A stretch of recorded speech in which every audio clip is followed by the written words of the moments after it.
Chapultepec, since it embraces the castle itself, one of the most striking features in the landscape.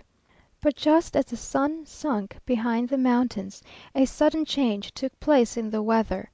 The wind rose, great masses of dark clouds came driving over the sky, and the rain fell in torrents, forcing us to make a hasty retreat to our carriages, and having omitted to take any precautions, and this road not being particularly safe at night, we were probably indebted for our safe return more to good luck than guidance, or perhaps we owed it in part to the padre, for the robbers are shy at attacking either soldiers or priests, the first from fear and the second from awe.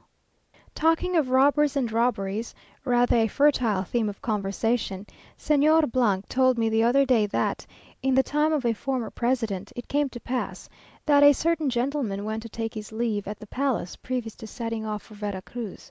He was received by the president, who was alone with his aide de camp, General , and mentioned to him in confidence that he was about to take a considerable sum of money with him, but that it was so well concealed in the lining of a trunk which he described, that even if attacked by robbers it was impossible they should discover it, and that therefore he did not think it necessary to take an escort with him. The next day this confidential gentleman left Mexico in the diligence. Not far from the gates the coach was attacked, and strange to say, the robbers singled out the very trunk which contained the money, opened it, ripped up the lining, and having possessed themselves of the sum therein concealed, peaceably departed. It was a singular coincidence that the captain of the robbers, though somewhat disguised, bore a striking general resemblance to the president's aide de camp. These coincidences will happen. My chief occupation lately has consisted in returning visits, and it is certain that, according to our views of the case, there is too wide a distinction between the full dress style of toilette adopted by the ladies when they pay visits, and the undress in which they receive their visitors at home. To this there are some, nay, many exceptions, but in mass this is the case.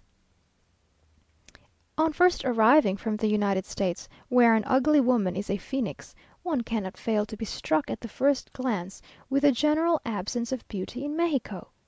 It is only by degrees that handsome faces begin to dawn upon us; but, however, it must be remarked that beauty without colour is apt to be less striking, and to make less impression on us at first.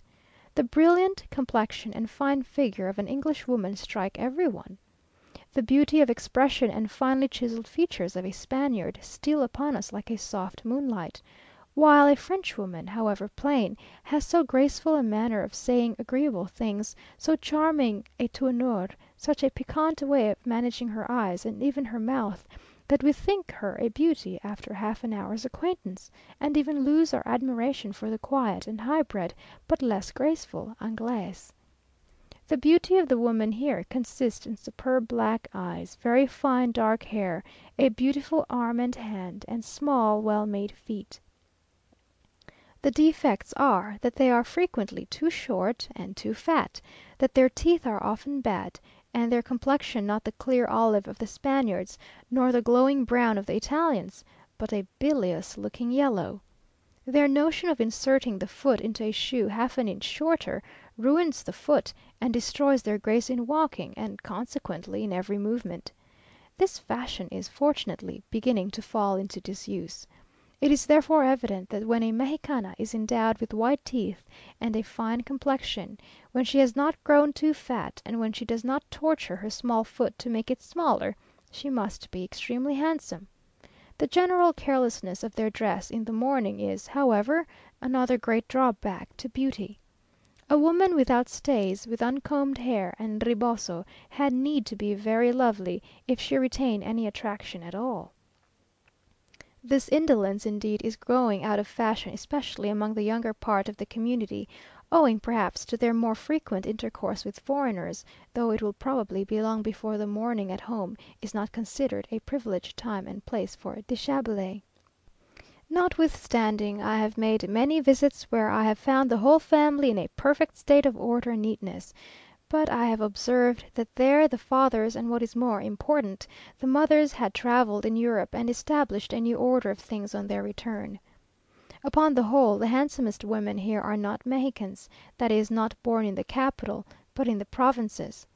From Puebla and Jalapa and Vera Cruz we see many distinguished by their brilliant complexions and fine teeth, and who are taller and more graceful than those born in the City of Mexico, precisely as in Spain, where the handsomest women in Madrid are said to be those born out of it. The common Indians, whom we see every day bringing in their fruit and vegetables to market, are, generally speaking, very plain, with an humble, mild expression of countenance, very gentle and wonderfully polite in their manners to each other; but occasionally, in the lower classes, one sees a face and form so beautiful, that we might suppose such another was the Indian who enchanted Cortes, with eyes and hair of extraordinary beauty, a complexion dark but glowing, with the Indian beauty of teeth like the driven snow, together with small feet and beautifully shaped hands and arms, however embrowned by sun and toil.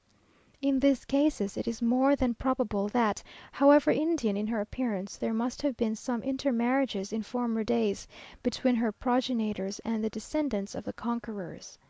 We also occasionally observe very handsome rancheritas, wives or daughters of the farmers, riding in front of their farm servants on the same horse, with the white teeth and fine figures which are preserved by the constant exercise that country women must perforce take, whatever be their natural indolence; while the early fading of beauty in the higher classes, the decay of teeth, and the over corpulency so common amongst them, are no doubt the natural consequences of want of exercise and of injudicious food. There is no country in the world where so much animal food is consumed, and there is no country in the world where so little is required. The consumers are not the Indians, who cannot afford it, but the better classes, who generally eat meat 3 times a day. This, with the quantities of chile and sweetmeats in a climate which every one complains of as being irritating and inflammatory, probably produces those nervous complaints which are here so general, and for which constant hot baths are the universal and agreeable remedy. In point of amiability and warmth of manner, I have met with no women who can possibly compete with those in Mexico, and it appears to me that women of all other countries will appear cold and stiff by comparison. To strangers this is an unfailing charm, and it is to be hoped that whatever advantages they may derive from their intercourse with foreigners, they may never lose this graceful cordiality, which forms so agreeable a contrast with English and American frigidity. C n received an invitation some time ago to attend the honras of the daughter of the Marquis of S a, that is, the celebration of mass for the repose of her soul. M was observing to day, that if this Catholic doctrine be firmly believed, and that the prayers of the church are indeed availing to shorten the sufferings of those who have gone before us, to relieve those whom we love from thousands of years of torture, it is astonishing how the rich do not become poor, and the poor beggars, in furtherance of this object; and that, if the idea be purely human, it showed a wonderful knowledge of human nature, on the part of the inventor, as what source of profit could be more sure? Certainly no expense was spared on this occasion. San Agustin, in itself a beautiful church, was fitted up with extraordinary splendour. The walls and pillars were covered with draperies of rich crimson velvet.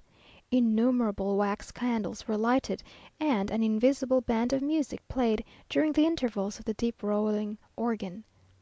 All the monks of San Agustin, with their white hoods and sandalled feet, and carrying lighted tapers, were ranged near the altar. All the male relatives of the family, dressed in deep mourning, occupied the high backed chairs placed along one side of the church, the floor of which was covered with a carpet, on which various veiled and mourning figures were kneeling, whom I joined. The whole service, the chanting, the solemn music, and the prayers, were very impressive, yet more joyous than sad, perhaps from the pervading feeling that each note, as it rose to heaven, carried some alleviation to the spirit of the young and beloved one for whose repose they played, and brought her nearer to the gates of the Holy City. She was but 20 when she died, and our first house is close to that of the Marquis de S a, her father, so that we were shocked to learn that she had expired on the night of our great serenade, we of course not aware of her illness, actually to the sound of that gay music, and amidst the shouting and clapping of hands of the multitude. When the service was over, the procession passed out, every one kissing the hand of the bishop as he went along, and we found some difficulty in making